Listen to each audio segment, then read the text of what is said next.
Hi everyone, sorry about the slight delay there. My name's Steve Curran, I'm leader of Hounslow Council, and I'm live streaming from my home in Brentford. Apologies for the background. We're using Teams tonight. You'd have known that when you logged on. So that's one of those artificial backgrounds. It looks quite nice though, I think. So welcome to this first question the leaders session that we've organised since the lockdown started. I think it's over 10 weeks now, and I just wanted to say how grateful I am for everyone for what they're doing in the borough, especially volunteers, residents groups, all of the emergency services, whether it's NHS staff, council staff, other key workers, transport staff, refuse staff, supermarket staff, the list goes on. And without those people working all the way through the lockdown, we'd have been in a far more difficult place. And of course, I should mention all of those staff who are working and those workers in the community who are working in our care homes and in individual residence homes providing community care. That's so important. And they've all done a fantastic job. So thank you very much for that. I think we'll move into questions now in a moment. We've got about an hour for this, so we've got some pre-written questions that have come in during the day. So we'll try and get to those, but we'll pick up live questions as well. But you'll just have to listen to me, I'm afraid. You can't join in and have a chat. Hopefully we'll move on to that sort of thing on a different date. So it'd be great to see some of your questions. So by all means, fire them in.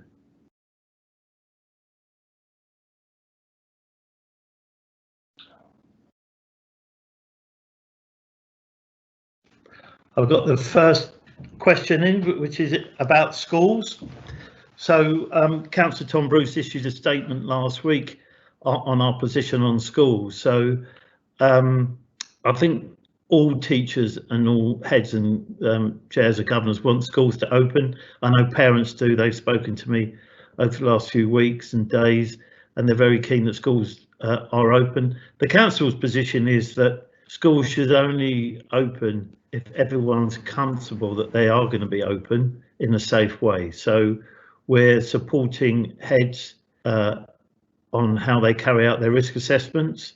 And we would encourage heads, and we know they are working with their staff, working with unions, working with parents to ensure that if they do decide to open their school up as recommended by the government, that they're in the right place to do that, and that's really important. So that's what we're doing. We're supporting schools. So if some schools think they're not ready yet, then we'll support that as well, as long as they've done their risk assessments and they're comfortable with what they're doing. The most important thing for me and the council is that people feel safe in the work environment and in the learning environment, because we know the outcomes can be catastrophic. So we know that if you catch coronavirus, you can die. So it's really important that everyone feels safe in what they're doing, whether they're learning, whether you're taking your children to school, or whether you're a staff member, a support worker, the caretaker, whatever your role is.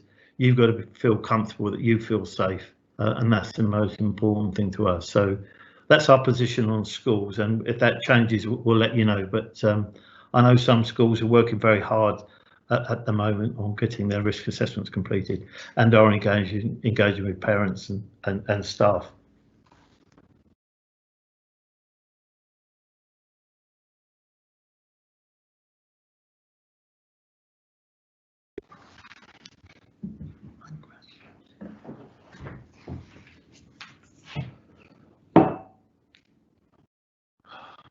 Glasses. Sorry about that, just missed my glasses I was looking for. I've got a question here from Alex, and it's talking about e-scooters. Is the borough looking to take an opportunity to be in the front line with trials? That's a difficult one, Alex, actually. So there are some people who have a concern about e-scooters because there's no current legislation, other than they're banned on the pavement, I think, or even banned on the road. But I know London councils are looking at this, and the government's reviewing its position on e-scooters. So I would hope that we'll have some clarity from government shortly on e-scooters. But whether you're an electric bike, an e-scooter, a bicycle, walking or running, I think it's about staying safe, making sure of your surroundings, and that you don't put anyone in danger. So the 2 metre rule applies whether you're on whatever mode of transport you're on. So it's really important that you're safe and everyone around you is safe. So I think we'll wait and see about e-scooters. I don't have a particular view. We've got a question from Liz Mamet, who was a former councillor, very good councillor she was, and she's asking about libraries. We'll open libraries as soon as we possibly can. We know how important they are to the community and to those avid readers who go to the libraries. We are running an electronic library service, so it's not stopped. It's just you can't go into the library. So we will open them up as soon as we get the clear guidance from government. But at the moment they'll remain closed. But we have got plans in place. So as soon as we get the green light from government, we'll open up those libraries as soon as we can, because we do realise how important they are to people.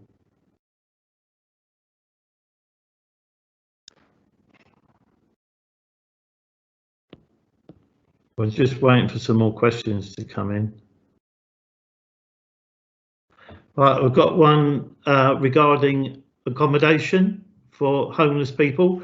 So we're obviously working with government and with the mayor to make sure that anyone who presents themselves as homeless in the borough is given a home. Certainly that's been happening. We had a reasonably big increase in the number of people who are presenting themselves to the council, and that's happened right across London. So anyone that's presented as homeless is being triaged by our St Mungo's outreach service, and then we've offered hotel accommodation for everyone that needs it. Unfortunately, some people are really hard to reach, and for some people, the confines of a home or a flat or a room in a hotel, they find that really challenging because of their condition. They might have a mental health condition, they might have substance misuse, so that's very difficult. So we are working with them to try and address that and to make them feel comfortable if they want to come in. But there are some people that don't, but we're still providing services to them through the NHS, local NHS, and through our outreach team. So that's quite challenging, but that's fortunately only a small number. So if you see anyone that you think may be homeless and need a support, just let us know. All the information is on the council website, and we'll get our outreach team out there to see them and see how we can help them.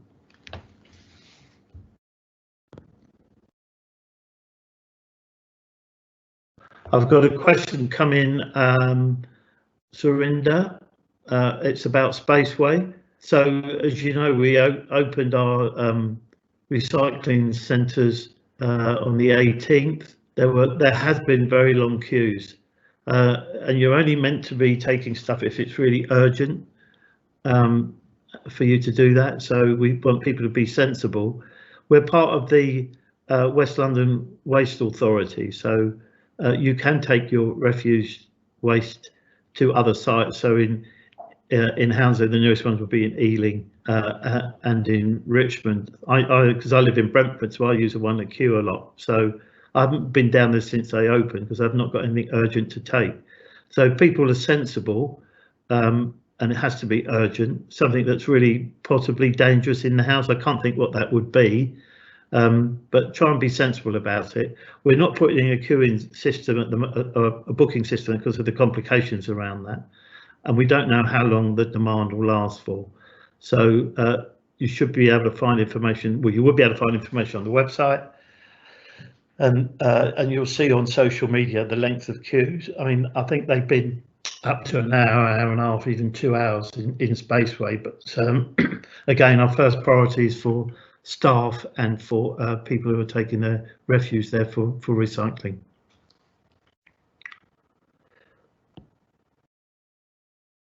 There's a nice ones coming. Am I allowed to say that? I think I can. So Maria Sharma's come in and said, thank you very much for everything the council's doing. That's a nice thing. We've had a few thank you letters and emails and stuff on social media, so we are grateful. And if you do see a member of the staff or whoever it is working hard in the community, please let us know, and we'll pass on that information, because it is important. People have really gone beyond what one would normally expect them to do in their roles. And we've had staff working in completely different roles over the last 10 weeks, and they've been doing a great job for us. So, Maria, thank you very much for that comment. I'm just I'm reading these as they come in, so forgive me.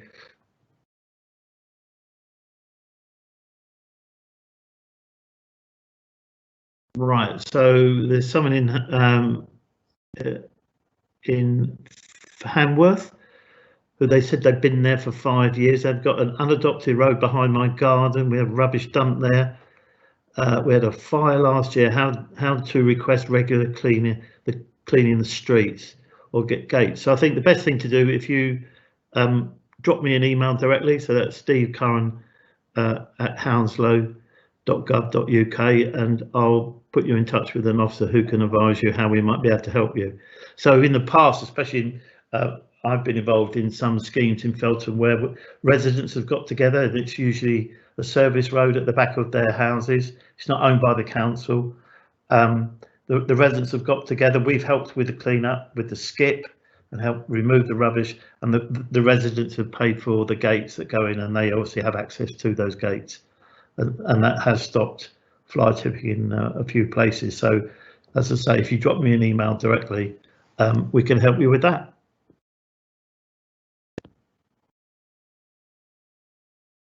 I've got one here from Sunita. It's to do with small businesses. So that's very difficult for people, as we know. Unfortunately, Hounslow, according to the stats, it will be the second worst affected borough in London with regards to coronavirus, because of the effects on Heathrow Airport and all of the jobs and work that our residents are involved in to support Heathrow and its functions.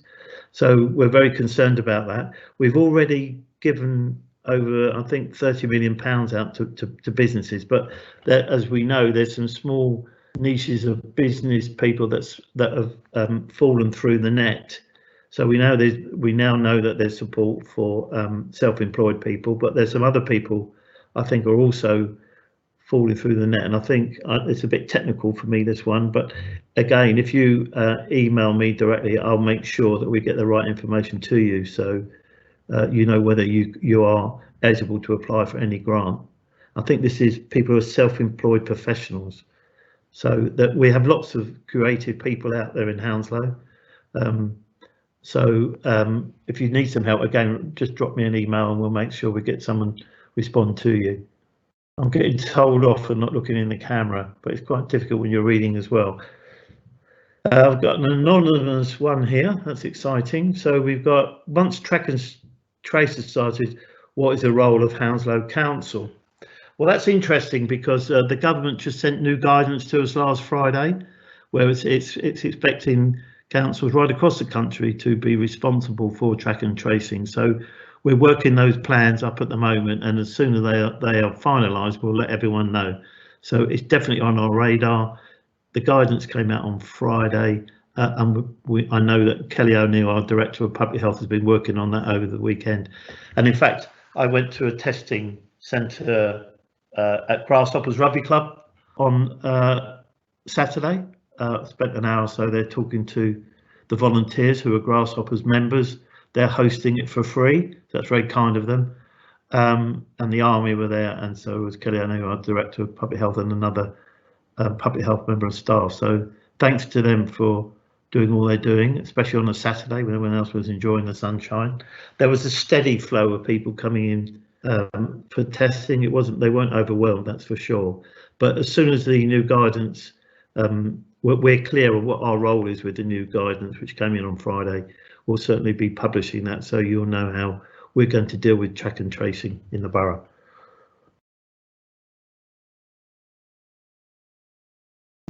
I'm just reading one of these.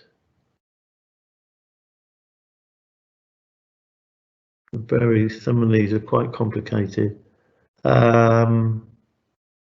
This is asking questions about money being given from the Transport Secretary to councils to do with travel. So we're working on that at the moment. I'm not clear exactly how much money we got for that, but you would have seen from our website and social media, we're working really hard to ensure that we've got better and more safe walking and cycling routes in the borough. So there'll be announcements this week affecting Isleworth, Chiswick, and I know in Hounslow as well. So a lot going on there, but we'll be able to give you some more information on exactly how much money we've got. I think the really important thing to remember is that we've already signed up to the climate emergency. So that's got to be in our thinking, foremost of our thinking about how we deal with the environment going forward, and any money that we get, I think, has to be used to support that agenda. We need to be as carbon neutral as we possibly can. So that's something that's we're very conscious of. I'm looking down for another question. It says, as you speak, about 15 street drinkers are gathered in Hounslow High Street, playing aloud. Well, I hope someone from the police in Hounslow is watching this, and our enforcement team. And one of the staff who's supporting me on this will be emailing our enforcement team as we speak, and we'll be contacting the police as well. So that's not acceptable. Again, I wanted to thank everyone who's obeyed the rules. I obviously won't mention going to Durham or to a castle, but I think most people in the borough have done the right thing all the way through the lockdown. Very few people have broken the rules. There's always a small minority, but what's really encouraged me and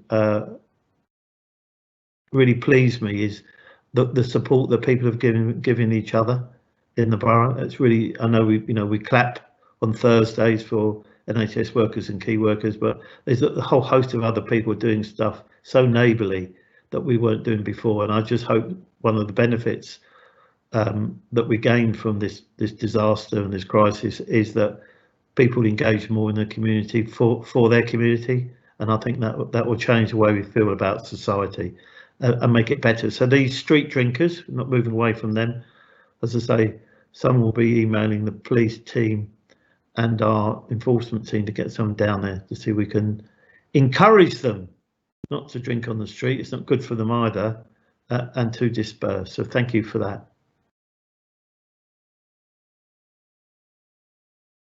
So I've got one, again, it's anonymous, and that's not a problem.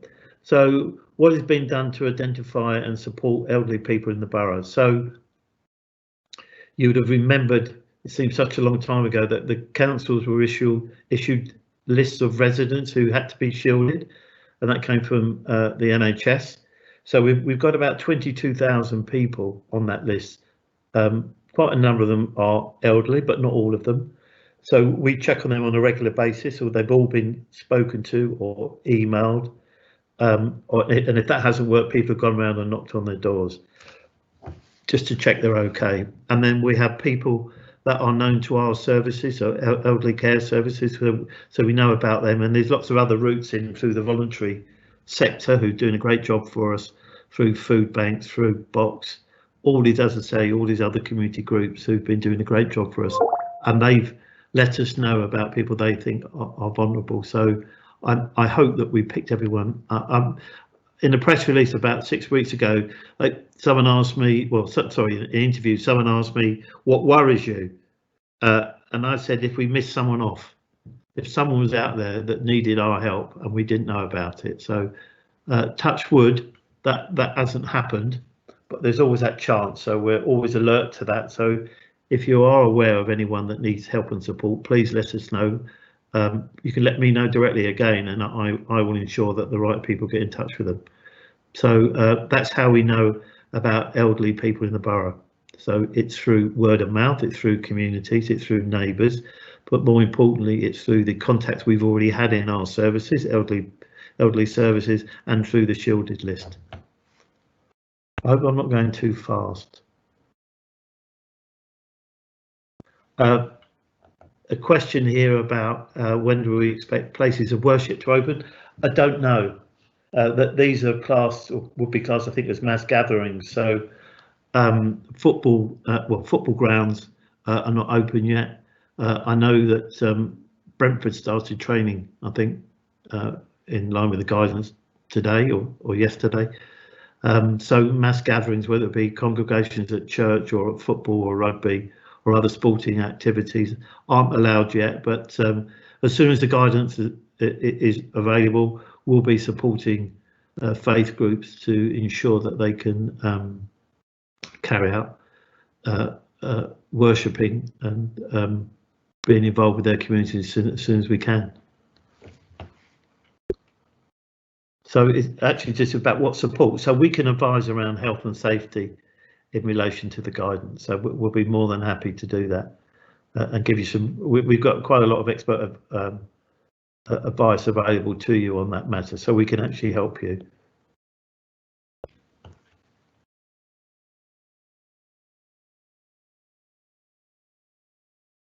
So I've got one from John who says we're doing a great job, but he's very worried about the British Airways staff who are at risk of being made redundant. I suppose as we move to a different part of the crisis, what I'm very concerned about, and I know all councillors are in the borough, is the economic impact that the coronavirus is having on the borough. So as I said before, we think we're second in the list of boroughs most affected. So it's really important that we do everything we can to support those jobs at Heathrow Airport. And I know there's lots of people who are having more comfortable lives because there are not so many planes, so it's not so noisy, and the air is clearer because there's not so many planes, but more importantly, there's not so much surface traffic going to the airport. But there's a balance. So we've got thousands upon thousands of residents who are connected either directly with work at Heathrow or through the supply chain. I mean, when we've got to think of them as well. So I've written to the Chief Executive of British Airways asking for an urgent meeting. He's not responded yet, but I know Ruth Cadbury, MP for Brentford and Narsworth, and Seema Malhotra, MP for Felton Heston, have also written, and we'll keep pushing British Airways and Heathrow Airport to work with us to minimise job losses if and when they happen. But it's a very, very difficult time for businesses and, more importantly, for residents in the borough. It's probably the only other thing that keeps me awake at night is what we don't want to see as the Chancellor's advised that we're going to a deep recession, and then that impacts directly onto our residents, and they're in more difficult positions than they already are, because don't forget we've only just come out of a very difficult financial period over the last 10 years. And that wasn't over, so we're moving into a potentially more difficult financial position for local government. So when you talk to your MPs or you communicate with government, please tell them they should fully fund local councils for all of their costs related to coronavirus. At the moment, they're not committed to that. So fully fund all councils for all of the costs incurred related to coronavirus would be really helpful. If you could bang that out on social media, write to your MPs and write to the government. I'm sure Boris will be delighted to receive a letter from you. Okay, we're moving on to next question. It's another anonymous one. Are there any proposals for hand wash stations in key areas such as high streets and transport hubs? That I don't know, but I will take that up with Kelly O'Neill, our Director of Public Health, and we will let you know. Certainly transport hubs, that will be the responsibility for the bus or transport operator or TfL. But in the high streets, that's certainly, whether we put hand washing in or we provide sanitizer, we can certainly look at that, and that's a great idea. So we'll take that up.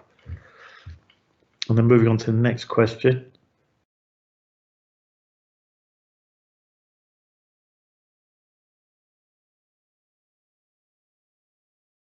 Okay, next one is about cycle routes and paths and these extensions. So it says we appreciate all the work you're doing.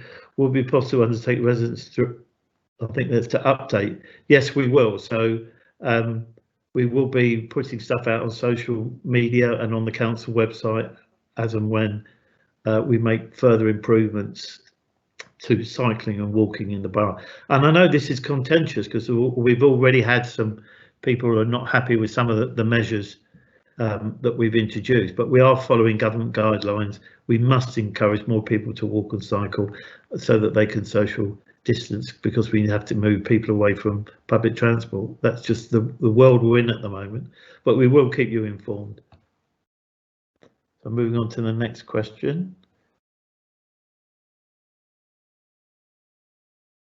Well, it's another compliment. These aren't planted, by the way. It says, great to provide more space for pedestrians and cyclists in Dukes Meadows. So what we've done in Dukes Meadows, which is a fantastic park in Chiswick on the river, we're just off the Chertsey Road. So what we've done there is we've shut a narrow route under a railway bridge, and that's freed it up for cyclists and pedestrians. It's made a real difference to everyone, and there's more to come. There's more to come. I'm just, for the record, I'm not a cyclist. I don't cycle, so I don't have a particular axe to grind there. And I'm mad that I get on my bike, but I'm under a lot of pressure to get a bike at the moment. Under a lot of pressure to get a bike, so I'm considering that. So we will put more information up on the website this week and on social media. Okay, next question. Just give me time to read it.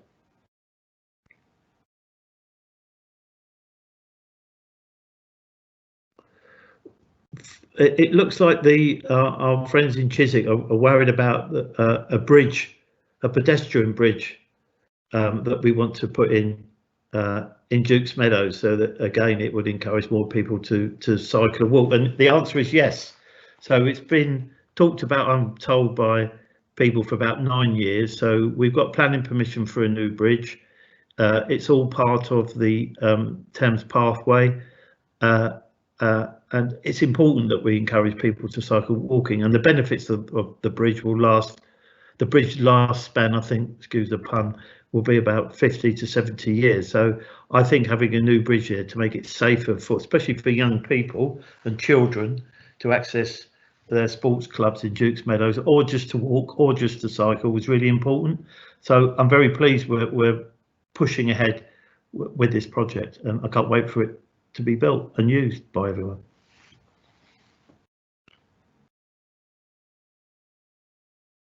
It also says, do you have the money from TfL, and against, could that be better invested? We've already invested huge amounts in infrastructure.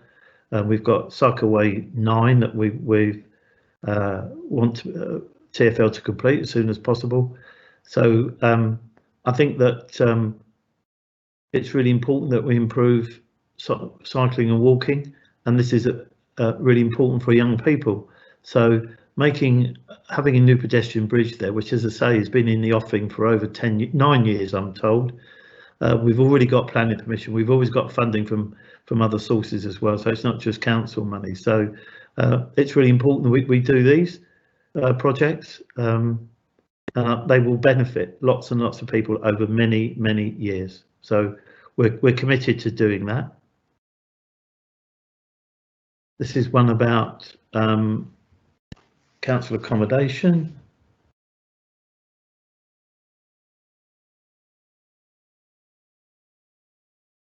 So this is asking what's the long-term strategy the council has for dealing with homeless people. So we have been dealing with homeless people before, and we work with other agencies to ensure that we find them a temporary home and then move them into more permanent accommodation. But that's very difficult, and we're certainly working with London councils and the government to find a permanent solution for these people that need housing.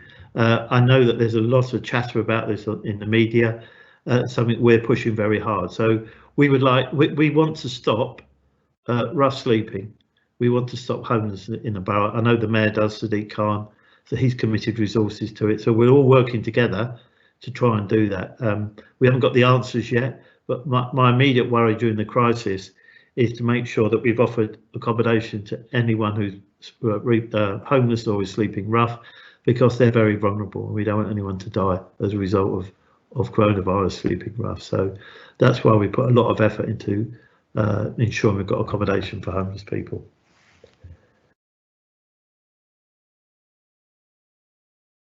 There's another question, another anonymous one.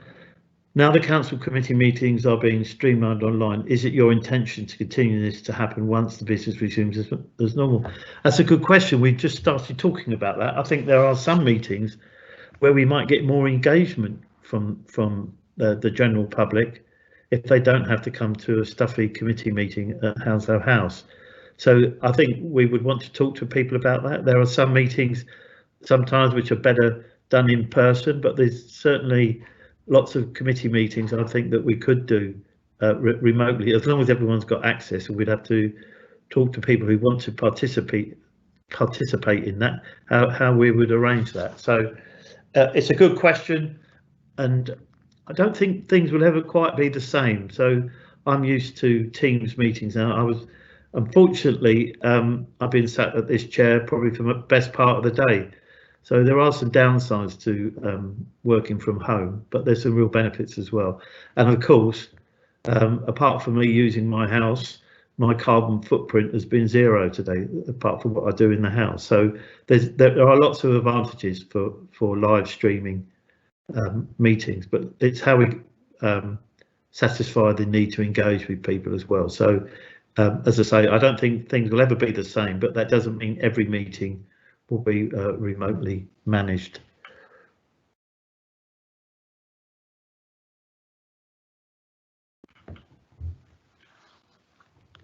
Asked here about financial difficulties with our MPs. We do that on a regular basis. So I talk to both our MPs regularly.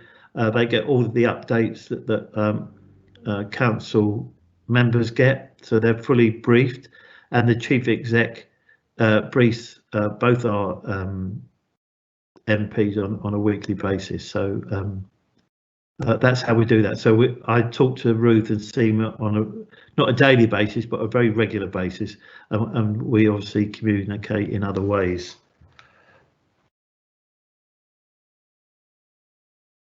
I've got a question from Sam Hearn, who's a councillor in Chiswick.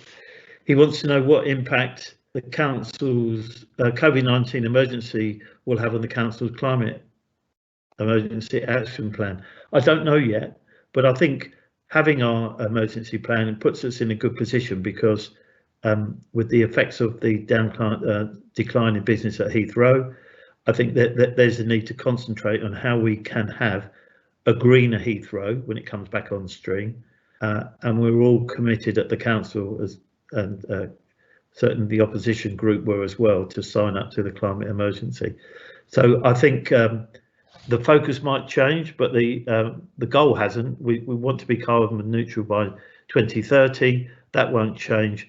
How we get there, I think, will change, and the pace at how we get there will change. But I think we'll have to move much more quickly than we anticipated. So I think that will be, again, a good thing that comes out of the coronavirus crisis.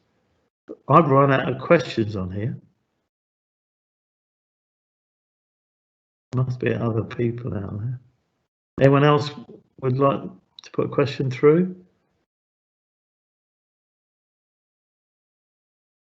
Just double checking that I've not missed any questions.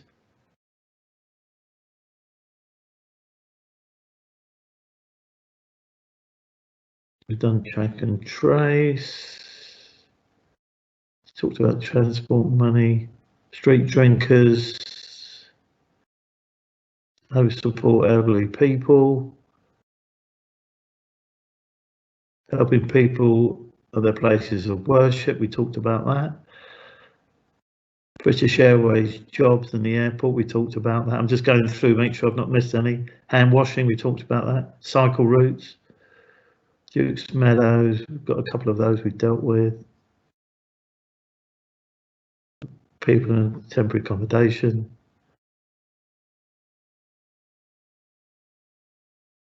Council business and committee meetings, supporting MPs, Sam Hearn. Here we go. Another one. Thank you, whoever sent this in.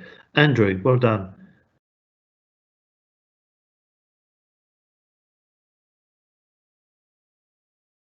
Okay, so it says on the Borough Community Facebook group. I don't use Facebook. I use Twitter.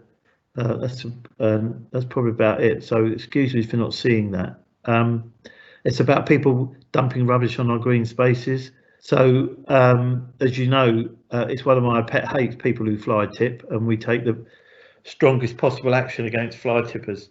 So if you know, I always say to people, well, they say, well, how much will you get fined? Well, if it's one or two black bags, you might get £80 fine. If it's anything more than that, you could be up to £400. So we treat fly tipping as antisocial behaviour, and it is. It's a blight on our communities, and it's certainly a blight on our green spaces. Again, over the last year, certainly since COVID, the number of people who've got involved in supporting our green spaces and parks and making them a better place for the community has been incredible. So we're really proud. I'm really proud of all those people that are doing that. So we are employing a couple of extra officers over the next few weeks to be dealing with fly tipping. But of course, you know, if you're to take someone to court, we have to have the same evidence as you would as a police officer would. So there has to be beyond a reasonable doubt when we go to court. So that makes it difficult. But if you are aware of anyone who's dumping and you've got any information at all, let us know, and our enforcement officers and our Hounslow police team will go around and have a chat with them, and we'll prosecute wherever we can. So thank you for that question, Andrew. We've got some more coming in now. It's as if Hounslow Mutual Aid. Are you still going to use other voluntary organisations such as ours to assist people supporting?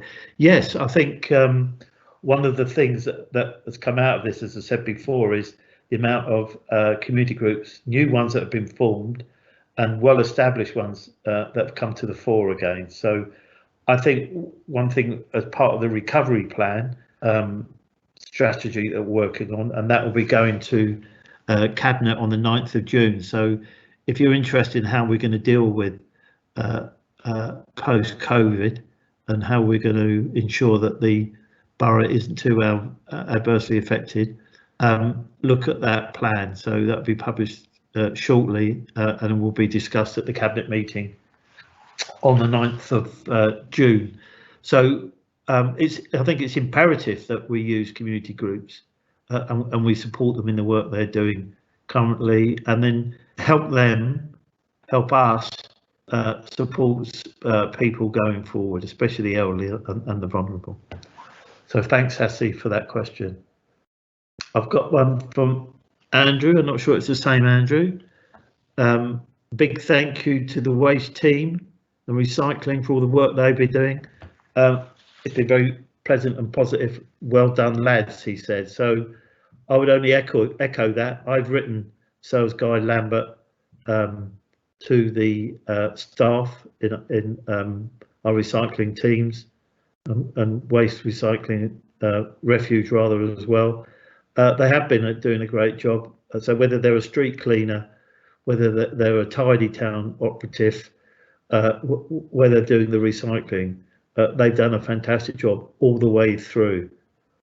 They've not moaned, they've carried on, and they've done a great job, and I'm very proud of them, and I've told them so. And I know many residents have left out thank you presents and cards and gifts for them. So keep doing that. They have done a great job, and they are one of those unsung heroes who've carried on regardless of the situation. So I'm very proud of them. Thank you for that, Andrew.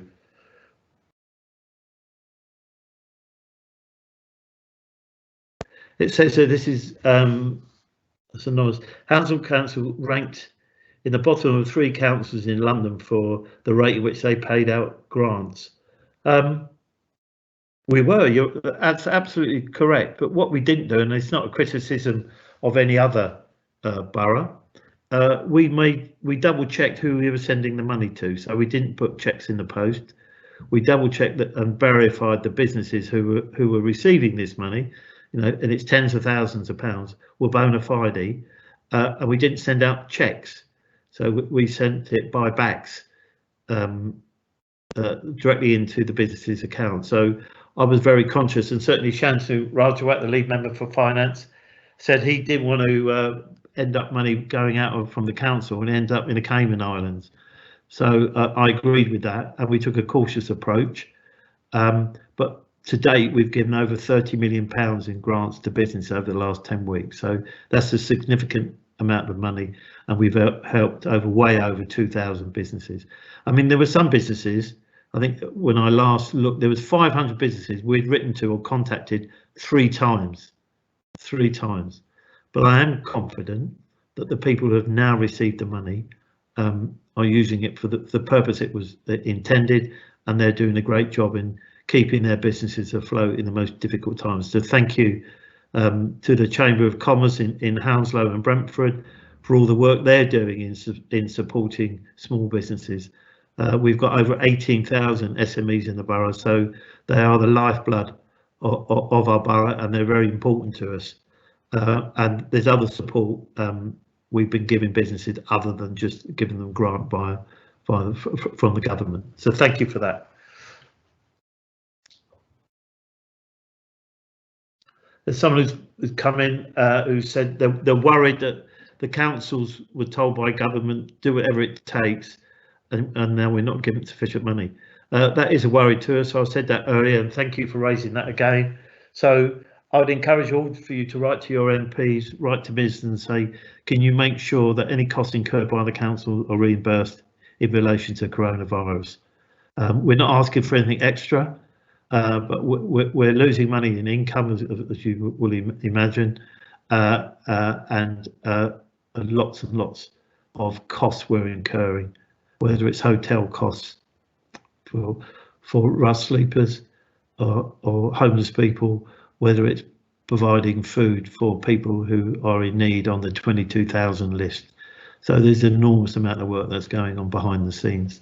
So we need that money, otherwise we'll be in further financial difficulties later in the year.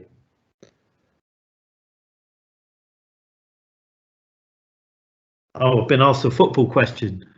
Do you think Brentford will make promotion once the league resumes? I really hope so. I really hope so. As people who know, I'm more of a rugby supporter, ex-player by the size of me, than I am a football fan. But I do support Brentford Football Club at every opportunity. I live right next to the ground, so I can't hide away from football. And I think at the moment there is we need sport, whether it's rugby, football, hockey, whatever your sport is. We need that. That brings a good social unity and cohesion, and especially for young people. Sport is really important. But I'm sure Brentford would do well. As I say, I think they've started training again this week. I'd love them to be promoted. I'd absolutely be so thrilled for them. They deserve it. They deserve it. So I wish them all the best. And wouldn't it be great if at the end of the year we had, if rugby is ever played again? We've not heard much about rugby at the moment, so we will have a Premiership football club with Brentford and a Premiership rugby club with London Irish. Wouldn't that be great for Hounslow? I think it'll be a real tonic for us. A real excitement will come to Hounslow. So I'm keeping all my fingers crossed that Brentford will go up. Okay. Wow. It says John is wow. He throws a conduit for virus. That's horrific. What do you think the government's decision to impose quarantine from the 1st of June? I could give just a curt answer, say too little, too late.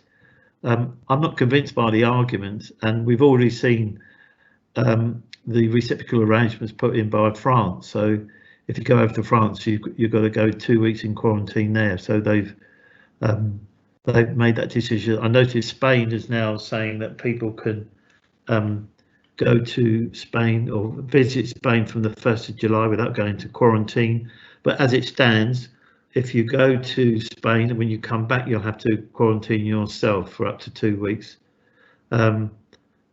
So I'm not convinced of the argument, but it's up to the government to make that decision. I think what we should have done was tested people much earlier, certainly as they were doing in other countries like Korea, Taiwan, Hong Kong, Singapore. They were testing people as they came into their countries. I think we should have done that, but we didn't. So we are where we are, and we have to make the best of it.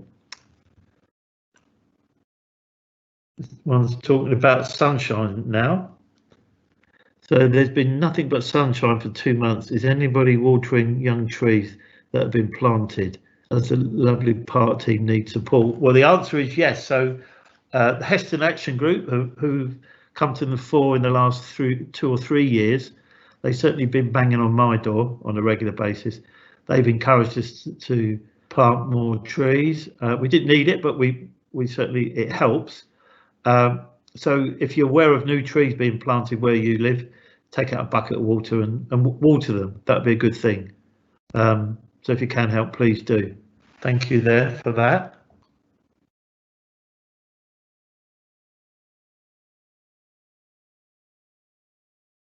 So this one is a question about street licenses. Severe congestion at the top of Vicarage Farm Road opposite Hogarth House, with fruit and veg taking up over 2/3 of the footpath. We'll certainly look at that. It shouldn't be taking over the footpath. And again, this is something that we'll get, my team here will pick this up, and we'll talk to our licensing officers and trading standards about Vicarage Farm Road and opposite Hogarth House around fruit and veg sellers. I think it's all traders, isn't it? It's all street traders. We need to make sure that they're doing the right thing, especially with social distancing. This is next one's from Victor.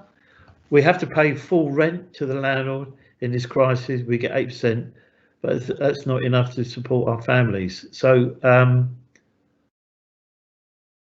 some landlords are giving rent breaks, but I don't know about many private landlords. I know some commercial landlords are, but we do offer financial support to families. There's a hardship fund, and then we can help you with your council tax depending on your income, and that goes up to 100% support on your council tax. So again, if you contact us, all of the information, and apologies for the amount of information on the council website, but it's all there. Excuse me. So if you gain council, if you do need financial support with your rent or with your council tax, please get in touch with us. The last thing we want you to happen to you is that you're on the streets or you're evicted. And just for those of you who aren't clear, landlords are not legally allowed to evict anyone. That includes us. We're a landlord, but we certainly won't be. And we are talking to our residents as a social landlord how we can help them if they're in financial crisis. So if you're not sure, get in touch and we'll see what help we can give you. Thank you for that, Victor. So this one's about the number of people frequenting parks and public spaces. We're one of the greenest boroughs in London. I think we're 8th and 9th, so we don't have enough staff to go to every park and open space. It's just not physically possible. So we put signage up everywhere that most people have seen and most people are adhering to. But once again, we've had people take down signage, we've had people take down barriers, and we've had to go back, and it costs more money to do that. So if you see anyone, we're classing that as criminal damage. So if you damage a sign or damage any of our barriers that we put around children's playgrounds, etc., we will prosecute you. So don't do that. I'm sure it's no one who's listening to this call. But we haven't got enough people to go everywhere. And I think with the government's easing of the lockdown, it's become quite difficult to manage that. So we have put the guidance on new signage that's gone out in the last week or so, and it's up on our website. But we are a very green borough and there is enough space for everyone. if they're sensible.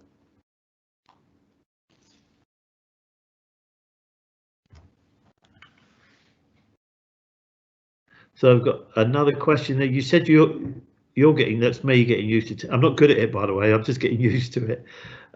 And Zoom and Skype. What percentage of your councillors use this technology? Well, they're all going to have to use it. It's as simple as that. So we communicate with councillors via email predominantly. I've been holding lots of meetings with councillors in this way, using Skype, Zoom or Teams. The council is using Teams at the moment. That's on its platform, and we're getting used to, as I say, to using it. I watched the planning meeting a couple of weeks ago, and I thought it was chaired brilliantly by Councillor Amrit Mann, and all of the members did a great job. But also the council officers supporting the planning officers and member services staff supporting the council. I thought it went very well for a first go.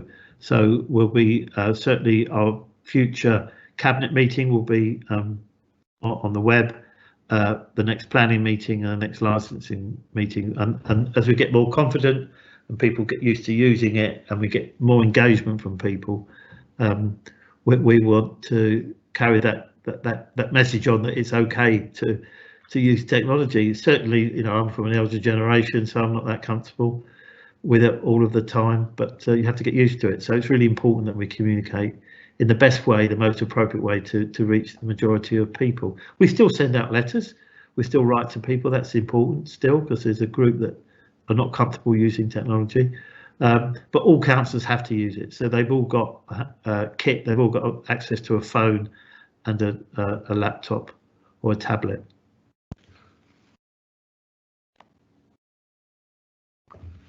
And that's, we're almost on time. So unless there's any more questions, I've not seen any. Oh, Jack's coming here. So Jack's asked, if any, what lessons has the council learned from during this pandemic, during its pandemic response? I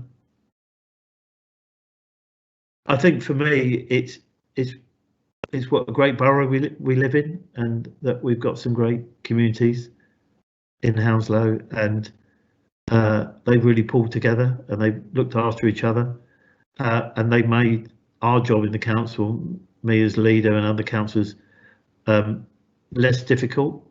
It's been stressful at times, and you know, we've lost over 240 residents to COVID-19, and I'm desperately sorry for all of those families who have been bereaved, and we offer our condolences to them, to those families and their friends, and of course colleagues. So we've lost staff to coronavirus, and that's very upsetting to our staff. So we know how difficult it is for everyone's. But I'm really heartened by the way everyone's come together, and that includes businesses, the way businesses have worked together to support each other, and obviously the NHS, our local NHS community service, our CCG, our GPs, everyone's been working tirelessly.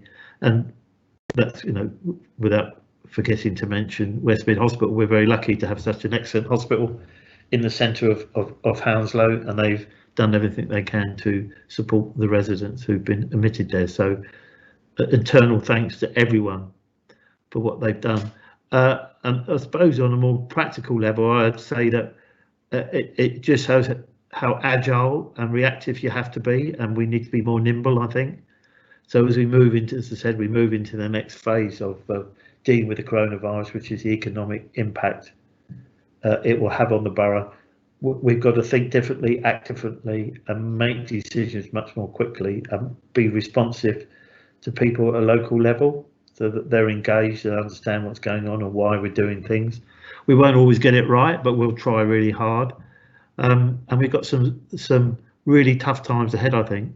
We've got to finish off dealing with the physical effects of the coronavirus for people that catch it, but also the long-term damage, psychologically, emotionally, that people will feel. We've got to deal with that. So that's really important. And then, as I say, we've got the economic impact that we've got to deal with, which in its turn can have an emotional and physical impact on people. especially if they're worried about whether they can afford the rent or the mortgage, because that's you're in a very dark place if you're dealing with that. So we want to do everything we can to help those people who are in most need. So I think, Jack, it was a great question. I'm proud to be the leader of Hounslow Council, proud that what everyone's done in the borough together, and I look forward to working with residents and the community groups going forward. So I think we're just about done on Jack's is the last question. So I'm going to sign off now. I've got no more. Thank you very much. It'd be great to have your feedback, good, bad, or indifferent. I hope it will be good. But I'm used to disappointment, so don't worry. But constructive feedback is always welcome, and we'll try and improve it for next time. So thank you for joining us, and stay safe, stay 2 meters apart, and be alert, and don't drive up to Cumbria is my advice. Thank you very much.